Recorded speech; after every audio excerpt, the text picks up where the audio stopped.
Good evening, everyone. My name is Tuck Eunice. I'm the Chief of Police for the City of Los Altos, and let me extend my sincere gratitude for you all coming out here tonight. We had our meeting last night at school in South Los Altos at Grant Park, and we had a wonderful turnout there as well. We had over 200 residents show up at that meeting.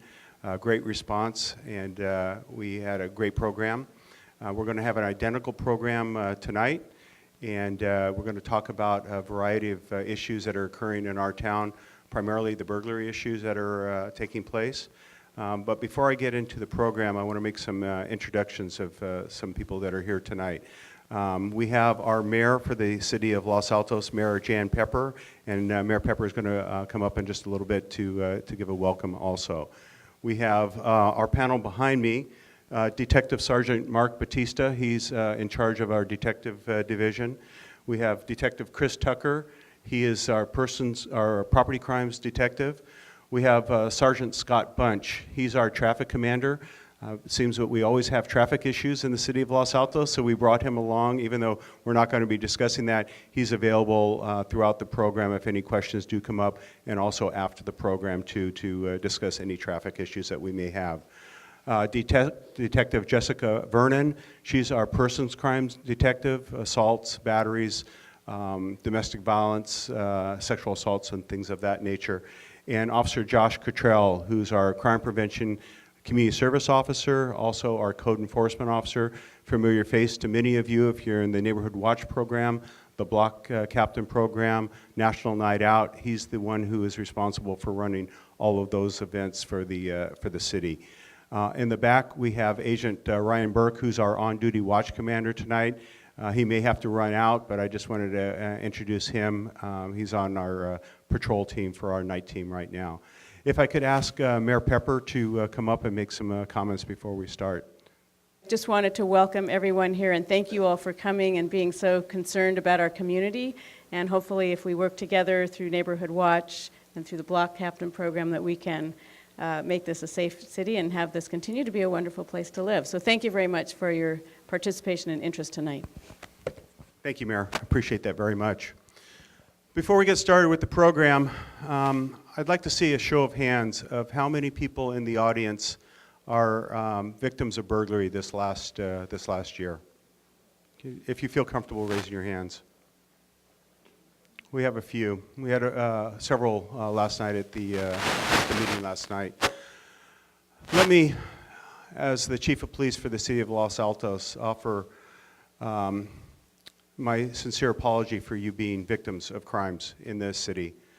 As I stated last night, it sickens me that this is occurring in our community. It sickens every member of our department that we're having this rash of burglaries and this crime spree in our community. And we're doing everything we possibly can to stop this. But we can't do it alone. We have to have your partnership. And one of the things that we value so much and have valued over the years with this community is the relationship that we have between the police department and the community. We can't be on every corner. We can't be at every intersection. We have to rely on your eyes and ears to assist us in this process and stop this spree from occurring. This week, we've had some remarkable success stories, and Sergeant Batista is going to talk about those success stories. We've made multiple arrests over the course of this week. On Monday, as a result of a call, you may have seen this one in the press, a citizen was concerned that someone may have been stealing mail from his mailbox, called in. We had officers in the immediate area, spotted the vehicle, made a car stop on the vehicle. It was two gentlemen out of Oakland that were in our community. One of them had an active warrant for burglary and identity theft out of Oakland, and we arrested that individual. That was a direct result of a citizen seeing something and immediately calling us, quick response by our officers, making the car stop, developing probable cause, and making the arrest. That's what's going to solve this problem, is that partnership, that relationship, and people seeing something, saying something, and acting immediately and calling the police department. We had another citizen on University Avenue, saw something suspicious vehicle, called us. We went to that, stopped the vehicle, and found someone with a felony warrant, again, outside of the area. The next day, we got another call from a resident who saw someone walk in the neighborhood, didn't recognize the person, was not someone from the neighborhood, called us. Our officers, again, were in the area, and stopped the person, identified them, found out they were on probation for burglary out of another area. We know these people were not in our town to enjoy our town. They were here to do something nefarious. We have no indication at this time to tie them to any of the recent burglaries that we have, but we really do feel that because of the citizen contacts and input and calls and these arrests that we made, it definitely had an impact on that particular day at that particular moment with those particular individuals because we were able to get them off the street. Sergeant Batista is going to talk about another case that we made today, and he's going to show you some evidence that they recovered as a result of a search today that was very troubling for me, even in someone who's been in this business for 36 years. A stash of guns that we recovered as a result of some input from a citizen, and he's going to talk more about that. Before we get into that, let me tell you what the Los Altos Police Department is doing to help solve this problem. What we're doing on our end, and obviously we need your help to be successful with this.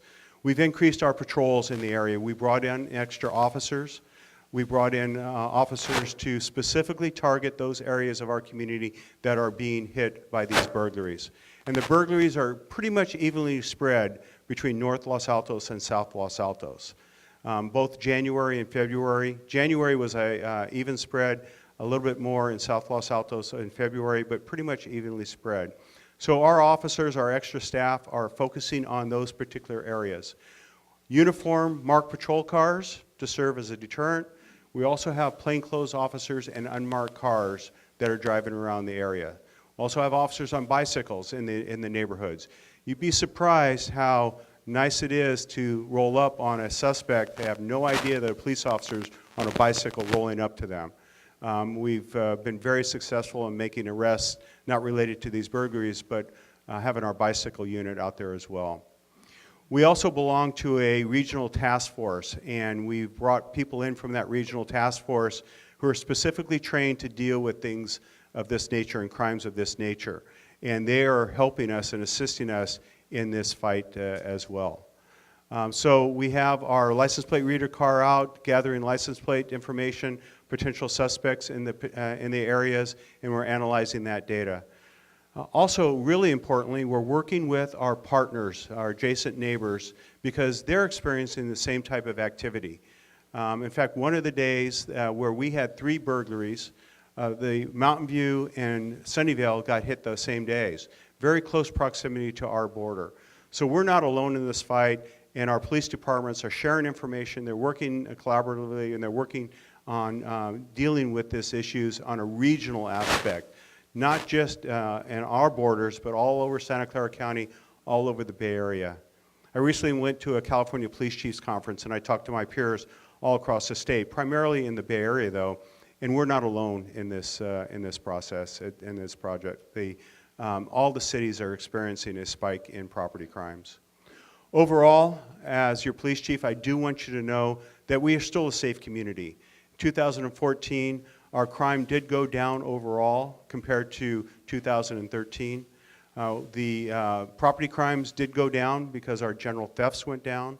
Our person crimes also went down, but the true spike was in burglaries. And our burglaries did go up significantly, almost 50%. Up to 118 crimes. A big bulk of those crimes last year, has not been a trend for this year, were a result of a lot of homes that were being remodeled in Los Altos. And the construction sites were being burglarized. Where no one was home, they would break the fence and they would go in and steal a lot of high-end equipment and merchandise for the rebuilding of the homes. So a lot of those were occurring in last year. That has not been the trend this year.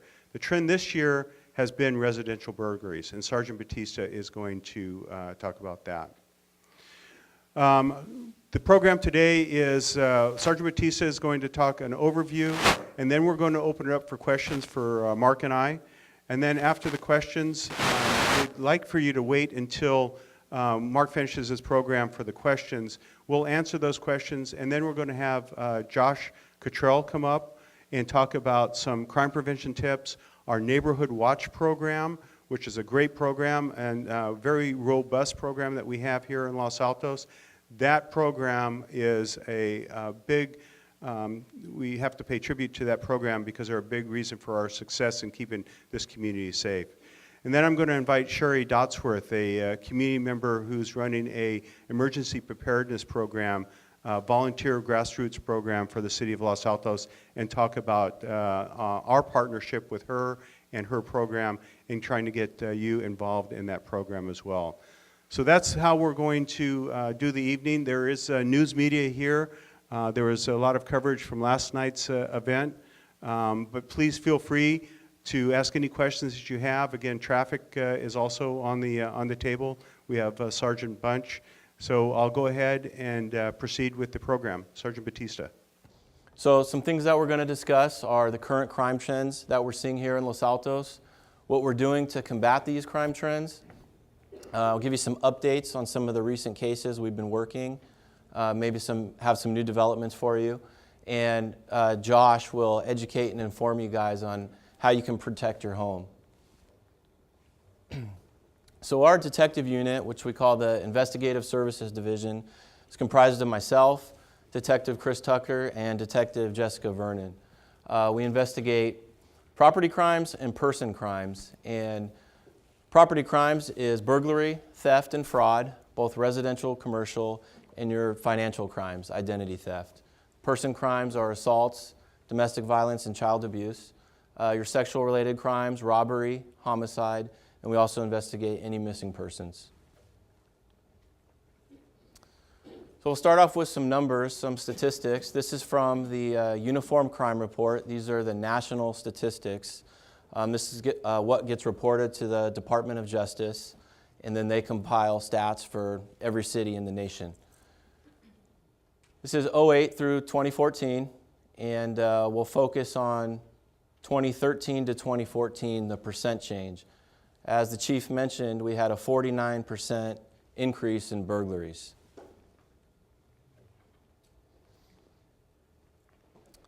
What you see here is a map. The highlighted part is the city of Los Altos, the borders. We're here in the north part, which is blue. South Los Altos is red, and the border there is the police department's line, how we divide our two beats. We have a beat 1 and a beat 2. So essentially, you guys here in North Los Altos are our beat 1.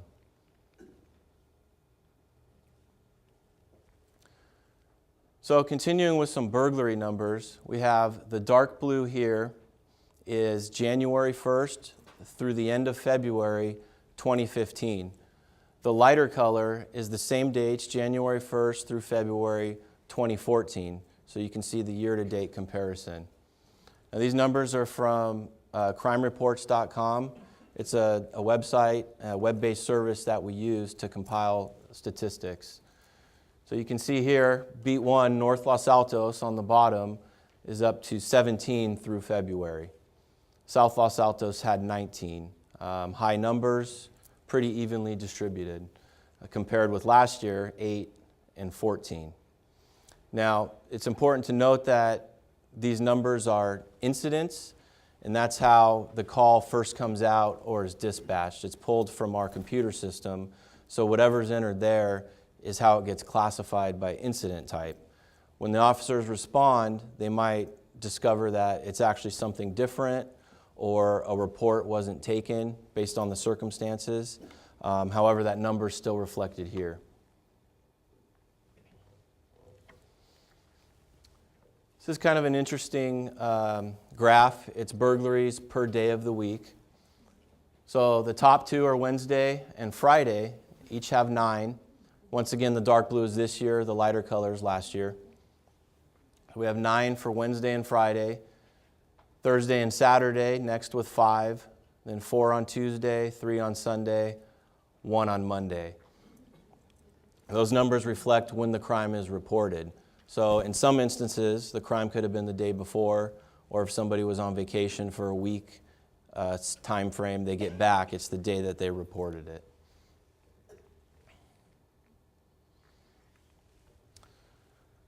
So we had the first graph that I showed you with the 19 and the 17 for the entire city combined. And what this does here is it breaks them down. So you have the total number of burglaries, and we, for our internal purposes, classify them into different categories so we know what type of crime is occurring and what to look for. So this chart here only shows 2015, January and February. There's a little bit of March, but we're going to focus on the first 2 months. And the top box is residential burglaries. And those are confirmed residential burglaries where somebody's home that they're living in that was broken into. So January, you can see we had 7 total, and then February we jumped to 17. So a significant increase. In January we had a little bit more of some of the other crime types, and what those are is attempted residential or attempted commercial burglaries. Commercial means it's a business.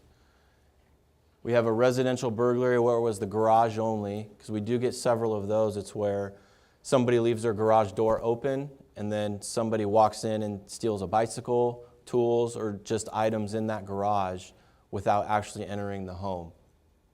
We have residential construction sites, commercial construction sites, and those are where nobody's living there. The home is under complete remodel and unlivable, and the take there is, and target there is usually tools. And then we classify or keep track of auto burglaries and thefts from vehicles. So you can see the jump from January to February. The overall was 17 for January and 21 for February, with February having 17 residential burglaries.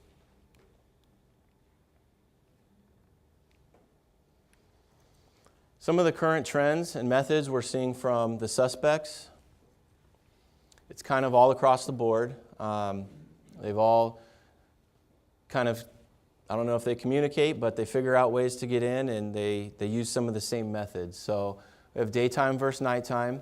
Up until about 3 weeks ago, most of them were in the daytime hours, early morning, afternoon, lunchtime hours, while typically residents are at work. And for whatever reason, the past few weeks, they've been hitting during the evening hours. We find that to be a little bit more bold. People tend to be home, dinner time, home from work, but they prefer homes that are unoccupied, where the resident isn't home. They're getting in various ways. They're prying windows or just flat out smashing the glass window. A lot of the times it's a smaller window, a bathroom. I've even seen the small kitchen windows pried open. So maybe a window that you normally would leave unlocked or open that you think somebody might not be able to get in, and they're finding ways. Open doors and open windows are the easiest way. It's the path of least resistance, so they'll check first to see if it's locked and simply walk in if it's not. We have seen some door kicks. Lately, we haven't seen many front doors kicked in. Typically, it's the side door that leads into the garage, and then from the garage, they're making their way into the home. A lot of times, people tend to lock the side door and leave the home door unlocked. I've seen some sliding glass door breaks. That's where the entire sliding glass door is smashed with an object, a rock or a brick or a crowbar.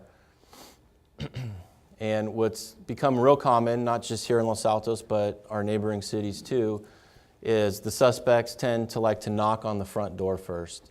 And they're doing this basically to see if anybody's home.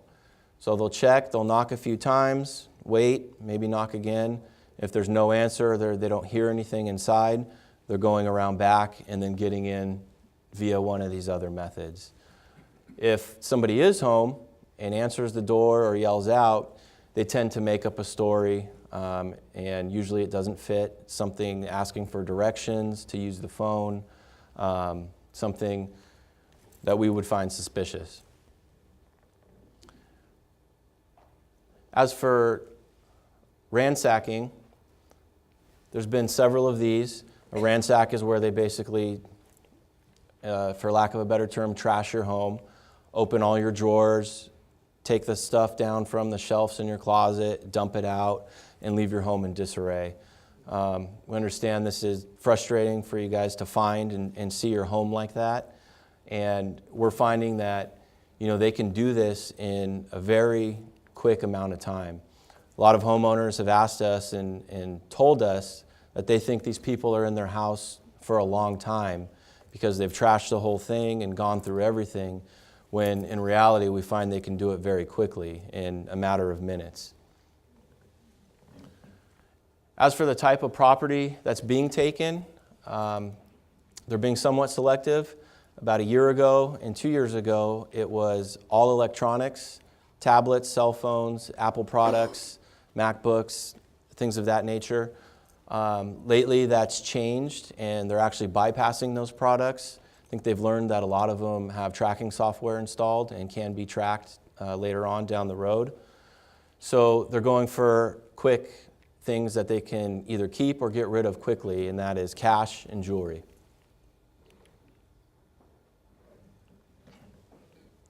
So a little bit of how we investigate at the police department, how we investigate these burglaries after they occur. We have the initial patrol response. It's when the uniformed officer comes to your house when you call and make the report. They'll do the initial investigation, get your statements, the time frame, and evaluate the scene for physical evidence. What they're looking for is hopefully some fingerprints or different types of DNA that might have been left behind by the suspect. Sometimes they leave tools behind or other items that might fall out of their pocket and things like that. We always do a neighborhood canvass. Usually it is the initial patrol officers who do this. If it's midnight, 2, 3 in the morning, they usually, as a courtesy, don't go around and waking everybody up. We'll have day shift, or us detectives will do it the next day. What we're looking for there is if anybody saw anything, might have seen anything out of the ordinary during that time frame, and we're evaluating to see if anybody has video surveillance on their house that might be of use for us. As the chief mentioned, we're also coordinating and work very closely with the other agencies. They are seeing this same things, same patterns, same types. They're happening just across the borders and as well as deep into their cities. So we are constantly talking and networking with them. Get into some recent cases now, and some of the cases we've been investigating over the last year. This first one was here in North Los Altos. It was several crimes that happened here in North Los Altos. We call them hot prowls. Basically, there were burglaries that were happening in the late night to early morning hours, and these guys were going into your homes when you were at home sleeping. A lot of times children were in the house sleeping, and they were in and out, and the homeowner didn't even know it.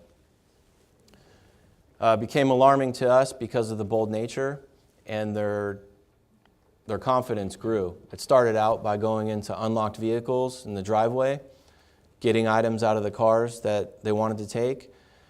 Then they found garage door openers, and they started opening garage doors and then going into the homes and just into the entryway, then into the living room, and then the next one would be a kitchen, and the pattern grew bolder and bolder. So those went on through February, or starting in February through May of 2014. And in mid-May, an aware citizen spotted some suspicious people in his neighborhood. He was up early at about 5 a.m. on his way to work. Saw two guys that he didn't think fit in the neighborhood, never saw them, and called us immediately. And that was the key to catching these guys. He didn't know that they were the guys responsible for this. Our officers responded. They were hiding. Ended up doing a thorough search of the area and found them, and subsequently ended up finding a lot of stolen property in their possession. We learned that that morning they had actually just finished completing one of these burglaries. So they also had a vehicle. In the vehicle they had property, and detectives over here got a confession from one of them, and then some searches of their residences led to ultimately linking them to about 7 or 8. So after that, this type of burglary stopped. So we're happy about that. September and October of 2014, we started seeing the spike of the construction site burglaries, mostly residential. Those were also mainly here in North Los Altos. They were actually pretty spread out. We had a little bit on both sides of town. Once again, these job sites, they're often easy to gain access to. They're not very secure, and a lot of the contractors, not necessarily by choice, but necessity, need to leave their tools on site because they're working there for long periods of time. Tools are expensive, and the people that steal them, they're of use to them and they know how to get rid of them. So on October 14th, a Ware patrol sergeant saw a suspicious vehicle, unoccupied, parked in the neighborhood, early morning hours, 4 a.m. hour, decided to check it out. It was near a construction site that had been previously burglarized already. He knew this, he checked that out, heard noises, and then eventually people jumping fences. At that point, he believed he had just interrupted a burglary in progress. Those guys got away that day. The investigation ended up leading to locating stolen property from 3 residential construction site burglaries here in Los Altos, full recovery of the property to the homeowners and the contractors, and identifying a suspect who subsequently confessed, and now that case is currently at the DA's office, so an arrest warrant for him is forthcoming. Notably, after that, construction site burglaries slowed. Some of you might have heard about the robbery home burglary. This was in South Los Altos, December 9th. Suspect gained entry into the house through unlocked doors. While inside, they encountered the homeowner who was asleep. It was one elderly man who was home alone. He woke up and they ended up keeping him in place by holding him at gunpoint. So this is obviously high priority on our list, very alarming and brazen, and very rare occurrence for us here in Los Altos to have this type of burglary robbery. So while he was being held at gunpoint, his accomplices were burglarizing the home. So the update on that one is it's still ongoing, but we're working with Redwood City Police Department, and they had a suspect arrested who was in possession of a firearm, and the firearm belonged to that homeowner. They stole it from his house that night. So we've connected him in that sense, and now we're working to gain more evidence to tie him to being at the scene of the crime during that night.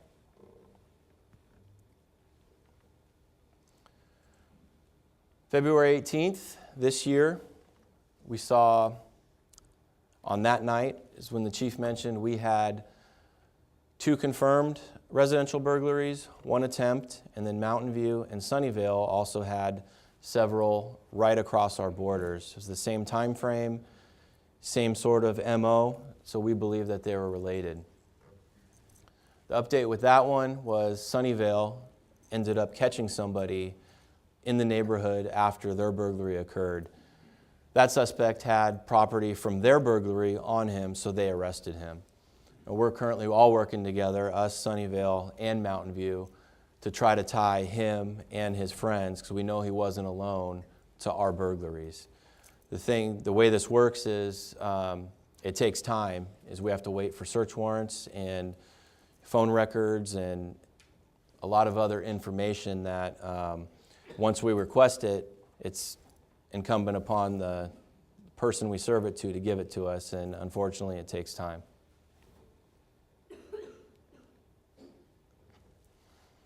So February 25th, 2015, we had another series of burglaries. We were hoping they would slow after Sunnyvale caught the suspect I just mentioned, but we had 5 more that night. 4 in South Los Altos, 1 in North Los Altos. We believe they're different than the ones that occurred on the 18th, different suspects, that is. However, after the fact, the next day, we learned that an alert citizen wrote down the license plate number to a vehicle he had seen earlier that day in his neighborhood. Thought it was suspicious, made a note of it, and then once he learned that his neighbor's house was burglarized, called us with that information. The next day, February 26th, the detectives were working on this case. ended up locating that vehicle, led us to a home, and identifying several people of interest. And although we weren't able to find any property from the burglaries here in Los Altos that day, the good news is we found a stolen gun that was taken in a burglary in San Jose from November. So it's always a good thing to get a stolen gun off the street. The investigation is still ongoing, and as of last night, this is all we had on this slide. However, today, we did some more follow-up on it, and it led us to a different city up in Newark and located another person of interest. And unfortunately, we didn't find any property again from the Los Altos burglaries, but we did find several items of contraband, which is this.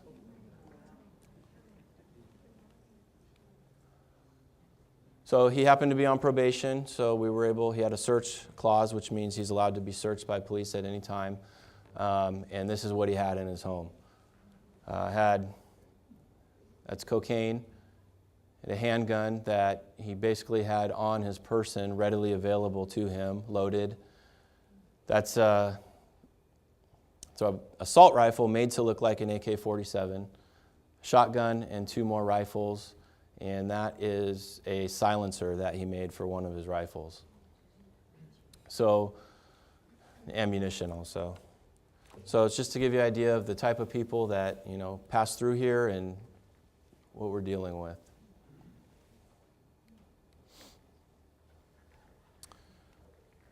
A few other noteworthy cases I have down here was, I think the chief mentioned this one, just this past Monday, an alert citizen called a suspicious vehicle, thought maybe his mail was stolen, and this led to identifying 2 people who were here from Oakland, and the one had a burglary warrant, an active burglary warrant, and he was arrested. Early February, a patrol sergeant stopped a suspicious vehicle just for a traffic violation.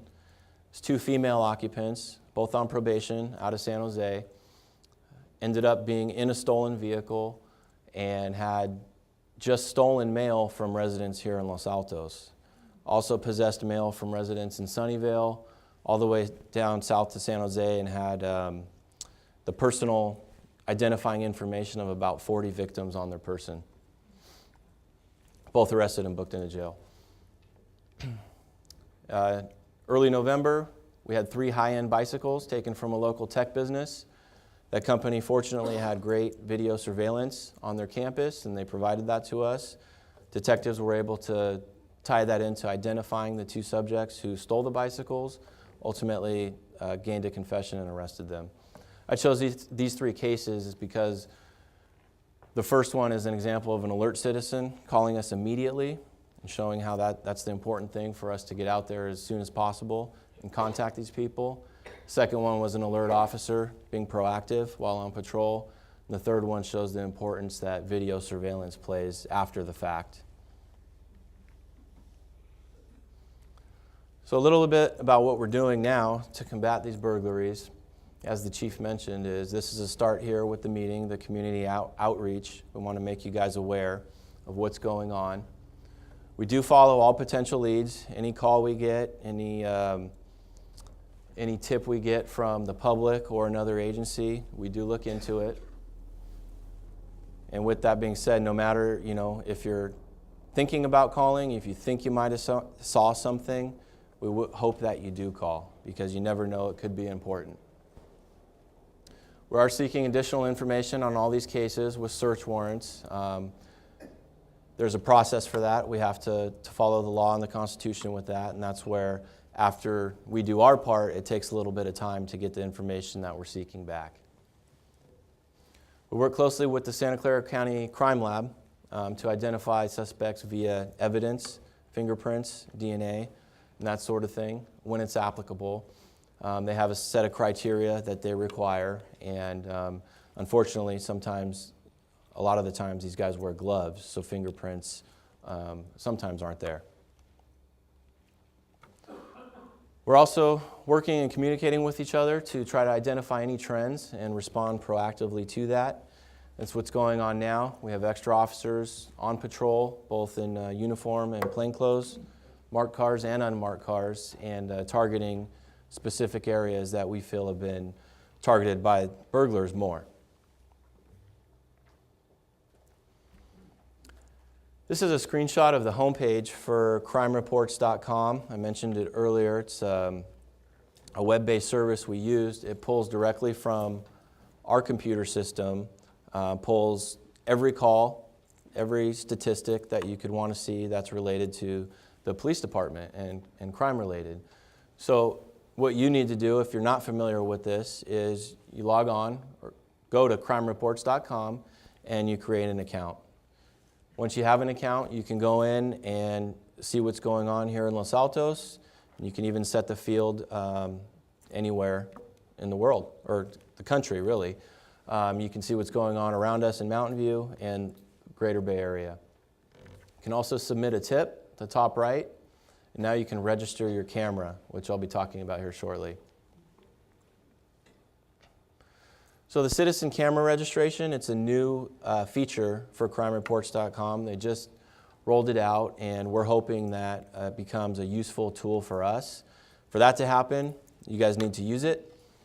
And it's the purpose of it is if you have a camera, a surveillance camera, in your home, fixed on the outside of your home, or in your place of business, you can go on, hit the register your camera icon that was just on the previous screen, and put in your info. The information that you put in there is the contact info you'd like, whether it's your phone number or your email. You put your name and address, and you can put where the cameras are facing, the field of view that they have. The main point for you guys to know is this information is never made public. Only we can see it on our side. You can't go on and see if your neighbor has a camera, and a criminal can't go on to see where all the cameras are in the city. And it's free. So one important thing to note is that if you do this, we're hoping you do, if a crime occurs in your neighborhood, you may be contacted by us. And we're going to do our neighborhood canvases anyway, and if you have cameras, we'll be knocking on your door trying to contact you. We just hope that this is a quicker way to find out where there is video surveillance in our city. Once again, there's the website, and you will need to create an account if you don't have one. It's 100% voluntary, so it's your cameras, you own them. You can enter your information at will, and then if you choose to delete it or you move or remove your cameras, you can take it down anytime you like.